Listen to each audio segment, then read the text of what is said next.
Қайырлы күн ұстаздар, өздеріңізбен әдеттегідей Сандуғаш Қадырғалиевна.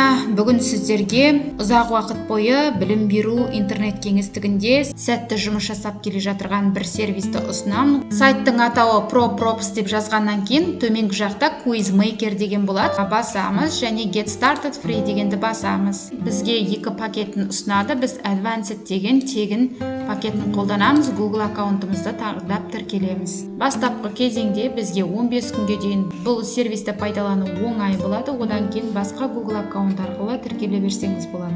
Енді бұл бізде қандай сервис? Яғни бұл мұғалім үшін өте пайдалы сервис. Мұнда біз көбінесе тест құрастыруды жүзеге асырсақ болады. Ең алдымен біз тіркелгеннен кейін мұнда Create Your Own деген шығады. Бұл жерде жалпы шаблондар да бар. Осыған дейінгі викториналар құрылып тұрған. Осы жерден біз New Question дегенді таңдаймыз. Одан кейін бізде мына жерде түрлі сұрақтарымызды қандай видте, қандай форматта ұйымдастырамыз, сол шығады. Мен қазір перевести на русский етіп, мышканың оң жағын басып, орыс тіліне осы бетті аударып алып, сіздерге осы сұрақтардың форматтарын түсіндіріп өтейін. Бізде мұндай большой выбор деген бар, яғни бірнеше жауаптары болатын. Одан флажок деген бар, бірнеше жауабы болады мұнда.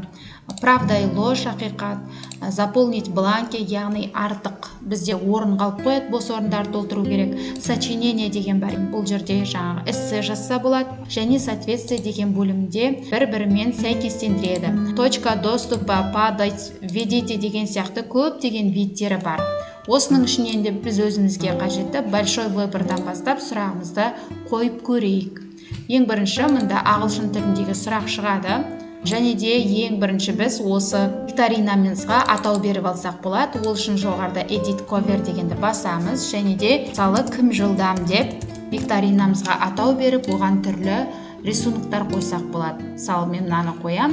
Немесе өзіңіздің компьютеріңізден апплод батырмасы арқылы да қоя аласыз. Дон дегенді басамын. Мына жерге қойылған сұрақтарға жылдам әрі дұрыс жауап беруге тырыс деп өзіміздің описаниямызды жазып қоямыз.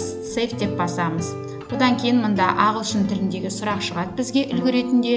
Біз осы множественный выбор, яғни большой выбор форматында бір сұрақ қоя аламыз ба, және барлық сұрақтарымыз осы форматта құрылсын ба, соны таңдаймыз. Мен қазір бір сұрақ дегенді таңдаймын, және мұнда мен сұрақ қоямын. Мысалы, мұнда жауаптарын белгілеп кетемін. Басқа сервистермен жұмыс жасаған сияқты интерфейсі өте оңай.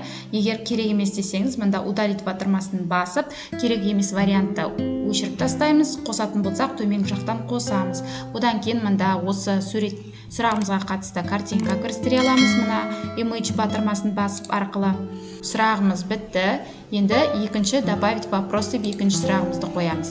Тағы да мысалы біз флажок дегенді таңдаймыз, добавлять дегенді басамыз. Бұл жерде бірнеше жауапты белгілесеңіз болады. Одан кейін тағы да добавить вопрос деген мына жақтағы батырманы басамыз. Одан кейін правда ложь дегенге басып тағы добавлять етеміз. Одан кейін егер ақиқат болса, мұнда ақиқат, мұнда жалған деп жазамыз және дұрыс вариантына галочка қоямыз. Тағы да добавить вопрос деп келесі, мысалы заполнить бланки дегенді таңдаймыз, добавлять дегенді басамыз. Ішіне, осындай жақшаның ішіне өзіңіз дұрыс деген вариантын жазып кетесіз. Осындай тік жақшаның ішіне және мұнда дұрыс вариантын жазасыз. Тағы да добавить вопрос дегенді таңдап, соответствие деген түрін таңдаймын.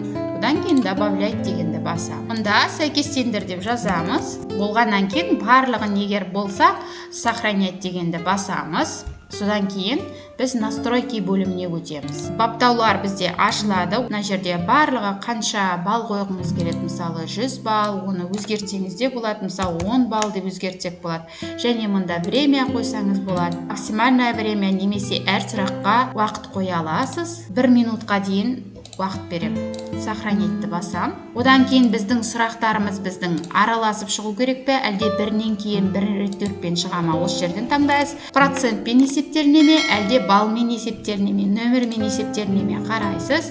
және әрқайсысына балл бересіз. Мысалы, біріншісі 5 баллды, әрқайсысына 5 балдан осылай беріп қойдым. Бір сұрақтың бір бетке шыққанын қалайсыз ба, осылай, және соңында бұл сұрақтарға жауап бергеннен кейін оқушылар міндетті түрде егер сертификат алатынын қаласаңыз, онда осы жерге сертификатты жазып қоясыз. Мұнда бізде редактировать деген басылады, үстінен басасыз. Мына жерде сертификаттың ең бірінші біз шаблонын таңдаймыз, және де сертификатты неше проценттен жоғары балл алған оқушыға бересіз. Соның барлығын осы жерден қарап таңдайсыздар.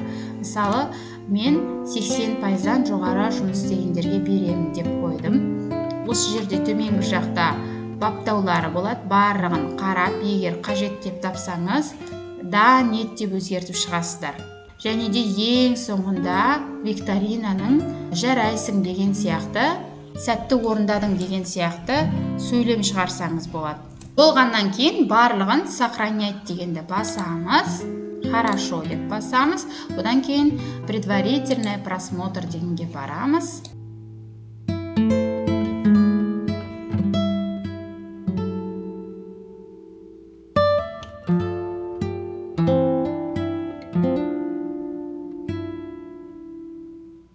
Және де басқа да оқушыларға осы құрған викториналарымызды орындау үшін сілтеме береміз. Ол үшін send дегенді басамыз.